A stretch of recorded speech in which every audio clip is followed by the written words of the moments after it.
વિદ્યાર્થી મિત્રો, myself Hardik sir, Shri Saraswat Vidyalaya વાપીમાં આપ સૌનું સ્વાગત છે. મિત્રો, આપણે આનુવંશિકતાનો આણ્વીય આધાર પ્રકરણ ભણી રહ્યા છે.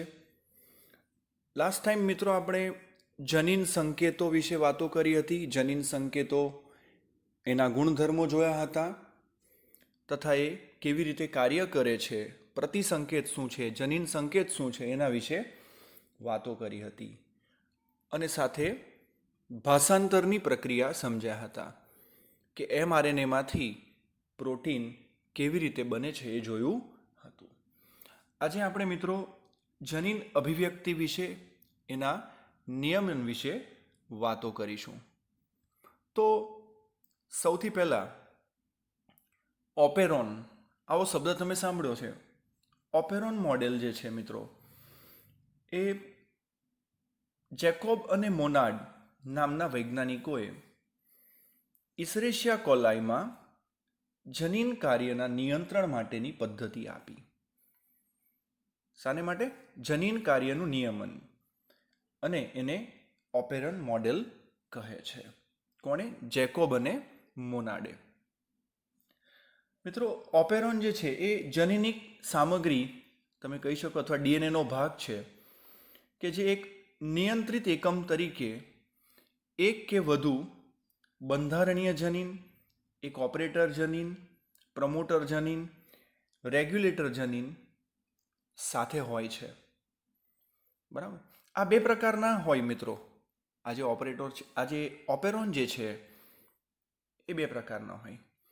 એ પ્રેરક હોય ક્યાં તો અવરોધક હોય. પ્રેરક ક્યાં તો અવરોધક. તો ઓપેરોનમાં કોણ કોણ આવશે? તો નિયંત્રક જનીન વત્તા પ્રમોટર જનીન વત્તા ઓપરેટર જનીન વત્તા રચનાત્મક જનીન. આ યાદ રાખજો મિત્રો, પ્રશ્ન આવી શકે છે. રચનાત્મક જનીન શું છે? તો કે તેઓ ડીએનએના ખંડો છે. ડીએનએનો જ ખંડ છે, ડીએનએનો ભાગ છે જે પ્રોટીન સંશ્લેષણ માટેના સંકેતો ધરાવે છે. કોણ? રચનાત્મક જનીનો. ત્યારબાદ નિયંત્રક જનીનોની વાત કરીએ તો તેઓ રચનાત્મક જનીનોનું ઇન્ડક્શન કે નિગ્રહી રીતે નિયંત્રણ કરે છે. નિયંત્રક જનીનો મિત્રો. હવે આ જે નિયંત્રક જનીનો છે મિત્રો, એ નિયંત્રક જનીનો નીચે મુજબ છે.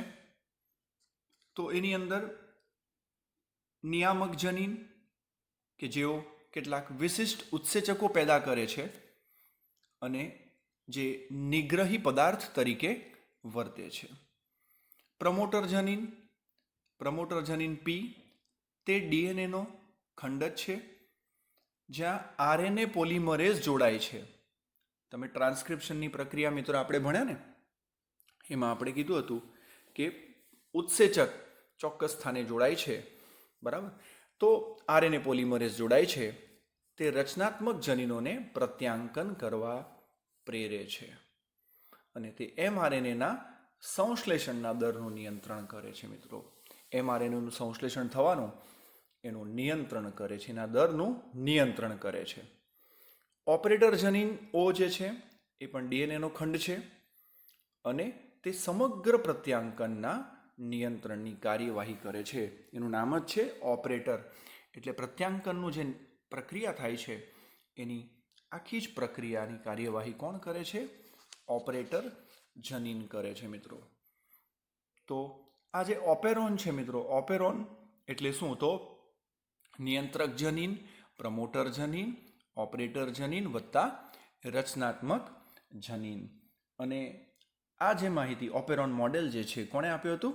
જેકોબ અને મોનાડે વાત કરી હતી મિત્રો. તો હવે એમણે જે કરેલ પ્રયોગ છે એની વાત કરીએ. બરાબર?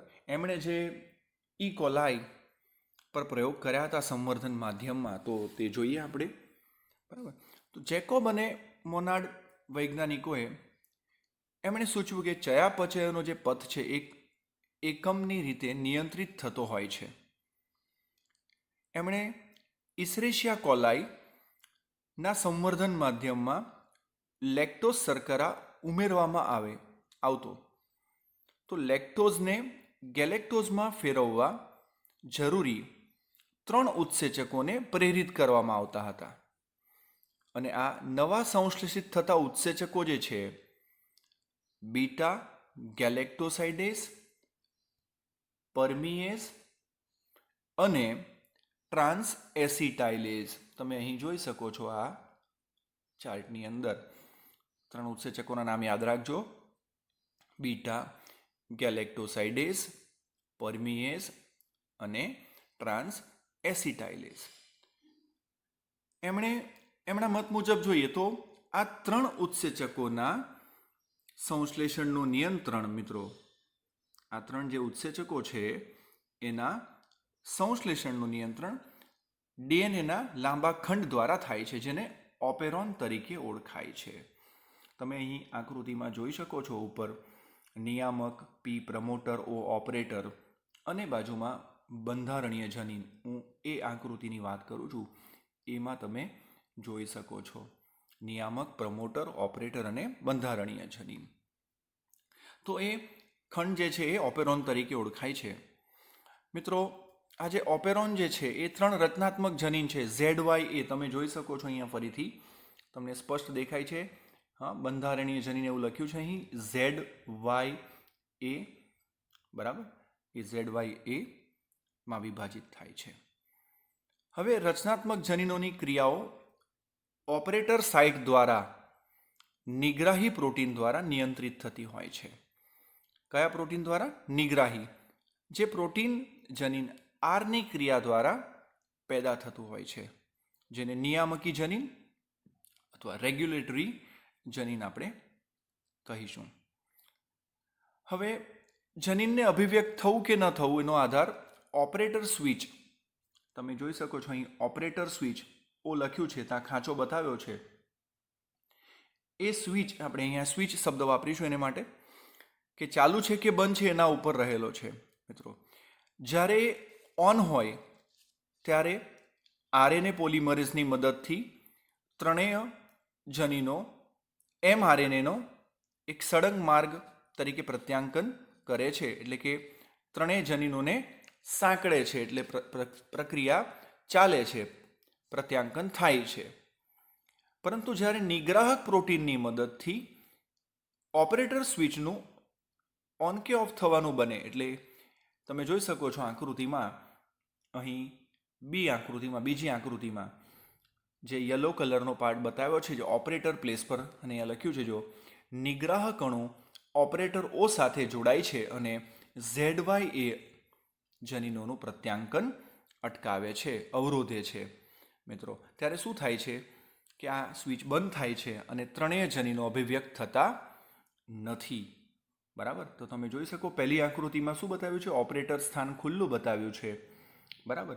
બીજી આકૃતિમાં યલો કલરનો જે નિગ્રાહક અણુ છે, નિગ્રાહક અણુ જે છે એ ઓપરેટર સ્થાન સાથે જોડાયેલો છે, એટલે ઓપરેટર સ્થાન બંધ થવાથી શું થયું? તો આ જનીનોના કાર્ય અટકશે, એટલે આ જનીનોનું પ્રત્યાંકન અટકે છે, અવરોધાય છે. મિત્રો, આ ત્રીજી આકૃતિમાં તમે જોઈ શકો છો કે પ્રેરક, જે ત્રિકોણાકાર પ્રેરક બતાવ્યો છે, પ્રેરક અણુ, એ નિગ્રાહક અણુ સાથે જોડાય છે. બરાબર. અને એની સાથે જોડાઈ જવાથી શું થશે કે એક પ્રેરક નિગ્રાહક સંકુલ બન્યું. બરાબર. અને એ શું થશે? એ ઓપરેટર સ્થાને એને જોડાઈ જતો અટકાવે છે, એટલે ઓપરેટર સ્થાનને ખુલ્લું કરી દે છે. એટલે પ્રેરક અણુ જે છે, ટૂંકમાં યાદ રાખો મિત્રો કે પ્રેરક અણુ જે છે એ આ યલો કલરના પાર્ટ સાથે, એટલે કે નિગ્રાહક અણુ સાથે જોડાઈને એ શું કરે છે કે એ જોડાવવાથી ઓપરેટર સ્થાન જે છે એ ખુલ્લું રહે છે. એ ત્યાં નિગ્રાહક પોતે જોડાઈ શકતો નથી. ઓપરેટર સ્થાન ખુલ્લું રહેશે એટલે તરત જ આ જે mRNA પોલિમરેઝ ઉત્સેચક જે છે મિત્રો, એ અહીં એનું પોતાનું સ્થાન લઈ લેશે અને તરત જ પ્રત્યાંકનની પ્રક્રિયા ચાલુ થઈ જશે. તો ટૂંકમાં આમાં શું સમજવાનું છે કે ભાઈ, જે ઓપરેટર સ્થાન જે છે એ ઓપરેટર સ્થાન ખુલ્લું હશે, ઓપરેટર સ્થાન ખુલ્લું હશે તો જ ચોક્કસ ઉત્સેચક ત્યાં આવી શકશે અને આ જનીનોનું પ્રત્યાંકન, અહીં પ્રત્યાંકનની પ્રક્રિયા આગળ વધશે, ચાલશે. પરંતુ જો ઓપરેટર સ્થાન કોઈ નિગ્રાહક અણુ દ્વારા બ્લોક હશે મિત્રો, તો શું થશે? આ જનીનોનું પ્રત્યાંકન અટકશે. બરાબર છે મિત્રો? આ આપણે જોયું ને કે ઓપેરોન બે પ્રકારના હોય છે, પ્રેરક અને અવરોધક.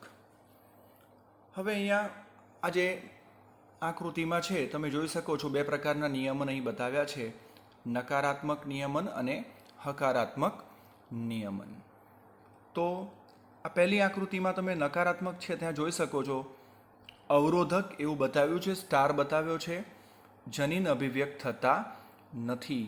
એનો મતલબ પેલો નિગ્રાહક અણુ ત્યાં પડ્યો છે એટલે સ્વિચ બંધ છે, આપણે કહી શકીએ. અવરોધક છે ત્યાં.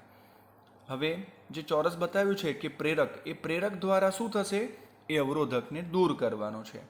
તો એ અવરોધક દૂર થશે, સ્ટાર જે છે મિત્રો એ જે દૂર થશે તો શું થશે? એ સ્થાન ખુલ્લું થશે. બરાબર છે? ઓપરેટર સ્થાન ખુલ્લું થશે અને તો જ ત્યાં પેલો mRNA પોલિમરેઝ ઉત્સેચક ત્યાં જોડાઈ શકે અને એ ઉત્સેચક જોડાય તો જ જનીન અભિવ્યક્ત થાય છે. ટૂંકમાં અહીં શું કહે છે, આપણે આગળ જોઈ ગયા એ જ રીતે આ સ્વિચ હાલ બંધ છે, એનો મતલબ અવરોધક છે ત્યાં અને એને ત્યાંથી દૂર કરવા કોઈ પ્રેરક અણુની જરૂર પડે છે.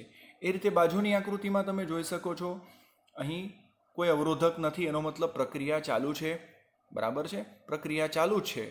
તો હવે એના પછીની આકૃતિમાં તમે જોઈ શકો છો કે સ્ટાર આવીને ત્યાં રસ્તામાં અટકે છે, એનો મતલબ અવરોધ કર્યો. એટલે કોઈ પ્રક્રિયા ચાલુ હતી, એને એ અણુએ, નિગ્રાહક અણુએ, અવરોધકે આવીને એ પ્રક્રિયાને બંધ કરી. બરાબર છે? તો ટૂંકમાં મિત્રો આ જે સ્વિચ ચાલુ બંધ થવાનો આધાર જે છે કોના પર છે? કરવાનો આધાર કોના પર છે? તો પેલા નિગ્રાહક અણુ પર છે. એટલે નિગ્રાહક અણુ યાદ રાખજો. અને એ નિગ્રાહક અણુને સમજાવનાર કોણ? તો કે માધ્યમમાં ઉમેરાતો પ્રેરક જે છે, પ્રેરક અણુ. તો આ રીતે મિત્રો આખું અભિવ્યક્તિનું નિયમન થતું હોય છે. મિત્રો હવે HGP હ્યુમન જીનોમ પ્રોજેક્ટ. મિત્રો આ જે પ્રોજેક્ટ છે એક આંતરરાષ્ટ્રીય કક્ષાનો સંશોધન પ્રોજેક્ટ છે અને આ પ્રોજેક્ટનું લક્ષ્ય એ હતું કે રાસાયણિક બેઝની જોડીઓનો ક્રમ નક્કી કરવા કે જે DNA રચે છે અને હ્યુમન જીનોમના જે કંઈક જનીનો છે એને ઓળખી બતાવવા અને એનું આલેખન કરવું. મિત્રો ઈસવીસન 1990માં યુએસએના એનર્જી ડિપાર્ટમેન્ટ અને નેશનલ ઇન્સ્ટિટ્યૂટ્સ ઓફ હેલ્થના સહયોગથી પ્રોજેક્ટ શરૂ થયો. હવે HGPના લક્ષ્યાંકો તો કે માનવજાતના બધા જનીનોને સમજાવતો જનીન આલેખ તૈયાર કરવો. બીજું, દરેક જનીનના ન્યુક્લિયોટાઇડના ક્રમની માહિતી અને તેની અભિવ્યક્તિની પદ્ધતિ નક્કી કરીને સાચવી રાખવી. માહિતીનો ડેટાબેઝમાં સંગ્રહ કરવો. આ પ્રોજેક્ટ સંબંધિત સામાજિક, નૈતિક અને કાયદાકીય સમસ્યાઓને સમજવી અને સમસ્યાઓ માટે યોગ્ય ઉપાયોને શોધી કાઢવા. આ એના લક્ષ્યાંકો.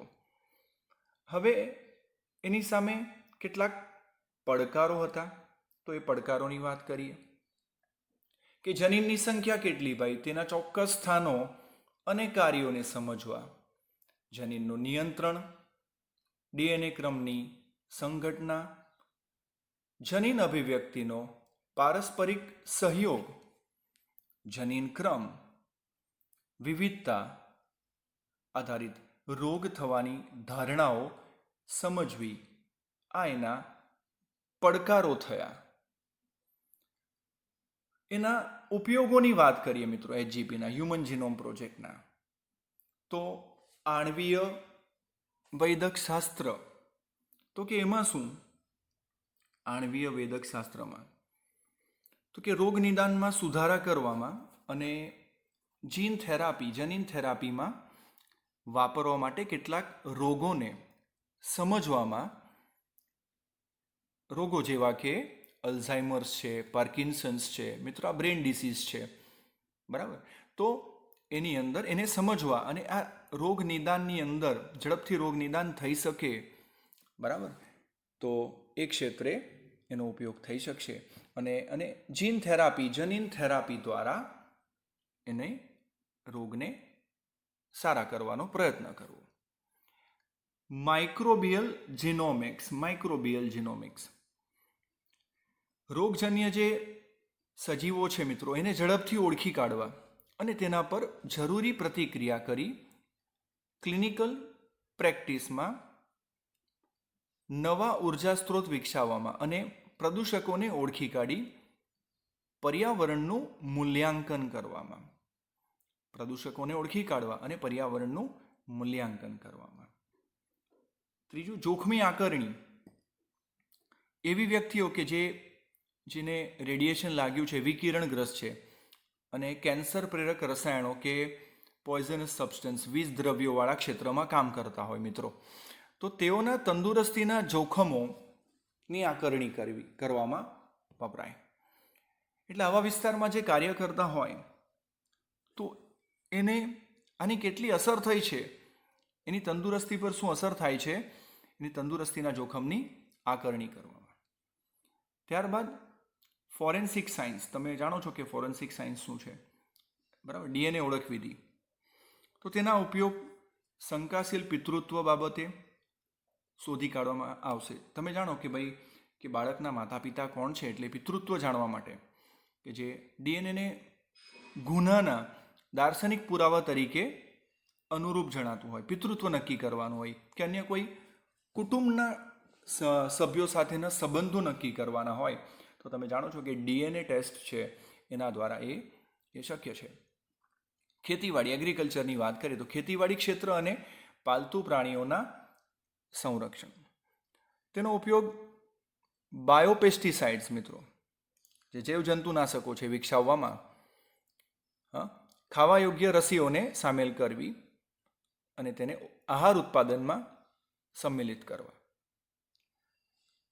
નૈતિક, કાયદાકીય અને સામાજિક બાબતોને પણ રજૂ કરે છે મિત્રો. આ પ્રોજેક્ટ જે છે આ પ્રોજેક્ટ નૈતિક, કાયદાકીય અને સામાજિક બાબતોને પણ રજૂ કરે છે. તો મિત્રો આ એના ઉપયોગ થયા, એચજીપીના ઉપયોગ થયા. કેટલાક એચજીપીના લક્ષણોની વાત કરીએ તો હ્યુમન જીનોમ પ્રોજેક્ટ કેટલાક એના વડે કેટલાક વિશિષ્ટ અવલોકનો કહી શકો, લક્ષણો કહી શકો, વિશિષ્ટ લક્ષણો મેળવવામાં આવ્યા છે, તેની વાત કરીએ તો એચજીપીમાં લગભગ 3164.7 મિલિયન ન્યુક્લિયોટાઇડ બેઝ ધરાવે છે મિત્રો. હ્યુમન જીનોમ પ્રોજેક્ટ જે છે એ 3164.7 મિલિયન ન્યુક્લિયોટાઇડ બેઝ ધરાવે છે. બીજું, એ સરેરાશ જનીન 3000 બેઝ ધરાવે છે. સરેરાશ જનીન કેટલા? Average 3000 base. કુલ જનીનોની સંખ્યાનો અંદાજ જે મળ્યો એ લગભગ 30,000 જનીન સંખ્યાનો અંદાજ છે. 30,000 એચજીપીની વાત કરીએ છીએ. એમાં લગભગ 99.9% ન્યુક્લિયોટાઇડ બેઝ બધા મનુષ્યમાં એક જ પ્રકારના હોય છે. એટલે મિત્રો એવું કહેવા માંગે છે કે 99.9% સરખાપણું દેખાય છે, બરાબર. તો જે જુદાપણું છે મિત્રો એનો મતલબ એ થયો ને કે જે જુદાપણું છે એ માત્ર 0.10%, 0.10%ના લીધે છે. શોધાયેલા જનીનો પૈકી 50% જનીનોના કાર્ય અજાણ છે મિત્રો. 50% જનીનો અત્યાર સુધી એવા છે કે જેના કાર્યો જાણી શકાયા નથી. 2% કરતાં પણ ઓછા જીનોમ પ્રોટીનના સંકેત કરે છે. એટલે કુલ જનીનો છે એમાંથી માત્ર 2% કરતાં બી ઓછા, એટલે બહુ ઓછા જનીનો જે છે એ પ્રોટીન માટેના સંકેતો કરે છે. આજે હ્યુમન જીનોમ જે છે એના મોટાભાગના એનો ગાળો જે છે પુનરાવર્તિત ક્રમોથી બનેલો છે, એટલે રિપીટ થાય છે. પ્રથમ રંગસૂત્રને સૌથી વધારે જનીનો 2968, અહીંયા પ્રશ્ન આવી શકે મિત્રો, પ્રથમ રંગસૂત્રને. અને વાયને સૌથી ઓછા છે 231 જનીનો હોય છે મિત્રો. તો આવું કંઈક આવા અવલોકનો મેળવવામાં આવ્યા છે. અહીં પ્રશ્ન આવી શકે, તમે રંગસૂત્રો જાણો છો કે કુલ 23 જોડમાંથી, બરાબર, તો 22 જોડ છે દૈહિક રંગસૂત્રો છે અને 23મું જે છે લિંગી રંગસૂત્ર છે. તો પ્રથમ રંગસૂત્રમાં કેટલા છે સૌથી વધુ જનીન? 2968. અને વાય રંગસૂત્ર જે છે લિંગી રંગસૂત્ર, જે એ મેલમાં એટલે કે નરમાં હોય છે, બરાબર, તો એમાં સૌથી ઓછા 231 જનીનો છે. આગળ વધીએ મિત્રો. હવે ડીએનએ ફિંગરપ્રિન્ટિંગ. ડીએનએ ફિંગરપ્રિન્ટિંગ મિત્રો, આપણે જેમ આપણી થંબ પ્રિન્ટ, આંગળીઓની છાપ જે છે મિત્રો, એ જેટલી ઉપયોગી છે, હા, એના ઉપર વિશિષ્ટ છાપ છે આંગળાઓમાં, હાથમાં, અને એ જાસૂસી માટે એટલી જ કામ આવે છે. તમને ખ્યાલ છે કે ગુના સંશોધનમાં કે પ્રયોગશાળામાં પોલીસ વગેરે એનો ફોરેન્સિકમાં એનો ઉપયોગ થાય છે આપણા આંગળીઓની છાપનો. તેવી જ રીતે મિત્રો આજે ડીએનએ ફિંગરપ્રિન્ટ જે છે એ પણ એટલું જ ઉપયોગી નીવડી શકે છે. અને એના કરતાં પણ વધુ આપણે કહી શકીએ કે જે સચોટ માહિતી જે તે વ્યક્તિ, જે તે ગુનાહિત વ્યક્તિ, સંબંધિત વ્યક્તિને એની માહિતી આપી શકે છે, વ્યક્તિની માહિતી આપી શકે છે. તો આ ડીએનએ ફિંગરપ્રિન્ટ બનાવવાની રીત શું છે? તમે મિત્રો આ જોયું છે કે ફોરેન્સિક સાયન્સ, ફોરેન્સિક એક્સપર્ટ કેવી રીતે કામ કરતા હોય છે. તમે સીઆઈડી સિરિયલ જોઈ હશે. સીઆઈડીની અંદર પેલા ફોરેન્સિક એક્સપર્ટ કેવી રીતે એ ડેડ બોડી પર કાર્ય કરે છે અને એ ગુના કેવી રીતે થયો છે એ દિશામાં એના સંશોધન કરવાનો પ્રયત્ન કરે છે. જે ક્રાઇમ સીન બન્યો હોય એ જગ્યાએથી બધા નમૂનાઓને ભેગા કરે છે અને ત્યારબાદ એ ગુનો કેવી રીતે બન્યો છે એની કડી તરફ એઓ જાય છે. ફોરેન્સિક સાયન્સની અંદર એ લેબોરેટરીમાં કાર્ય કરતા તમે એવા જોયા હશે, બરાબર. તો હવે ફિંગરપ્રિન્ટ બનાવવાની રીત જોઈએ મિત્રો, કે ડીએનએ ફિંગરપ્રિન્ટ કેવી રીતે મેળવવામાં આવે છે. મિત્રો, એ હાથની પ્રિન્ટ મેળવવા જેટલું સરળ નથી. તો જોઈએ આપણે.